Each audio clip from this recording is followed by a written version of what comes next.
Yo, what's going on, guys? Mush back at it with another video. Want to highlight the new Steam game releases this week. Some interesting titles dropping. Definitely not as heavy of a week as last week where we had the release of God of War as well as Monster Hunter Rise, but still some notable titles that I do want to go over. Got 4 games for you guys, so let's get right into it. And I want to definitely highlight Nobody Saves the World first, and the reason for that is it's by Drinkbox Studios, the same studio that brought you Guacamelee 1 and 2, which are 2 games that I adored. Those were Metroidvania titles. Very, very good. This one is an action RPG, a hack-and-slash action RPG, noting transform from a featureless nobody into a slug, a ghost, and a dragon in this new take on action RPGs from the creators of Guacamelee. Discover 15 plus distinct forms, mix and match their abilities, clear evolving dungeons, and save the world. Definitely a quirky title here. Not really similar to any other game I've heard of in the past, and when you look at like the different forms that there are, yeah, they look pretty wild, but it also looks like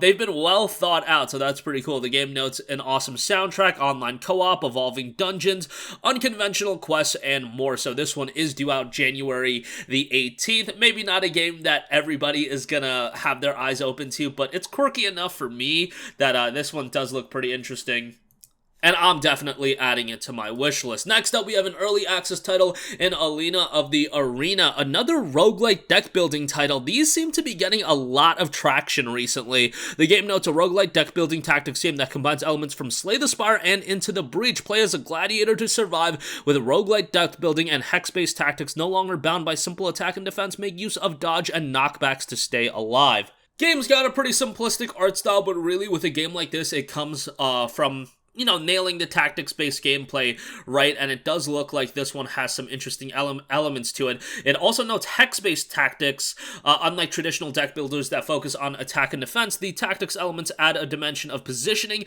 dupe your enemies into attacking each other, or use the terrain to gain an upper hand. So it's got some, tactics-based strategy gameplay to it as well. That's reminiscent of like a Final Fantasy Tactics style game, but on like a smaller scale, combined with a roguelike deck builder. Definitely some interesting elements there. The game is hitting early access on January the 19th. Next up, we have a top-down action-adventure mecha title in Blackwind. This one is definitely one I would recommend to have your eyes on, especially if you're a fan of top-down action games.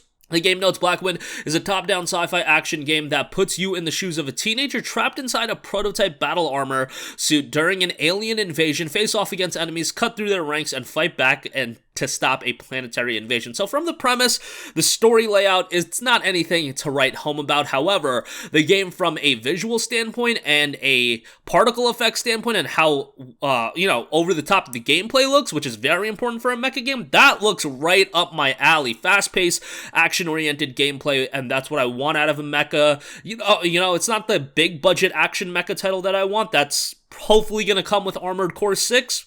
Still not officially revealed, but hopefully that will come at some point. But as a smaller budget mecha title, something to keep your eyes on, and it will be dropping January the 20th. Next up, we have Windjammers 2, which is dropping January 20th. This is a disc-based PvP title, a disc throwing game.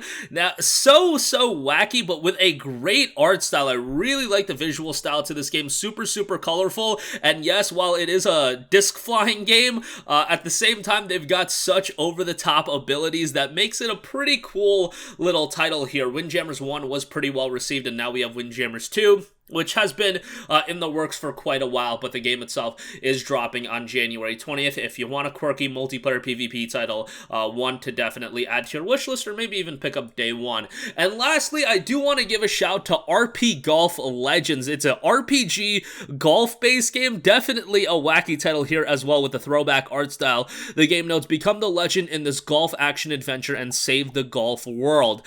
Very reminiscent visuals of like old school titles, Super Nintendo games and things like that. A total of 54 holes to enjoy in 6 unique environments, play golf tournaments, and match plays against NPCs, fight formidable foes using golf clubs, a unique class system featuring unique skills and looks, dungeons to explore, and golf puzzles to solve, an open world full of characters and different quests to complete. It'll be interesting to see what the game is priced at, but a quirky enough and different enough type of game that I actually have some interest in this, and this came on my radar very, very recently, so one that has already already been added to the wishlist, and it's dropping January 20th.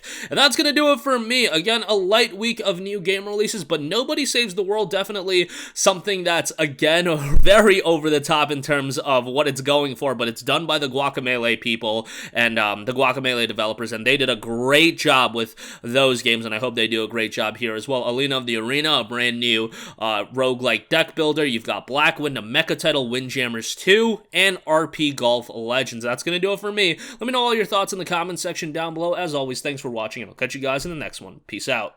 Hey, what's going on, guys? Mush here again. Hope you enjoyed the video. As you guys might know, YouTube's notification system is sometimes a little bit wonky, even if you're subscribed to the channel. Maybe you're not abundantly aware that I uploaded a video. To remedy that situation, make sure you hit the bell notification button. This way, whenever I upload a new video, and I try to upload as consistently as possible, you will be notified directly of the upload, and you can watch it as soon as it goes live. I would really appreciate if you guys hit that button so you can stay up to date with all of the content I'm posting. But as always, guys, thanks for watching, and I'll catch you guys in the next one. Peace out.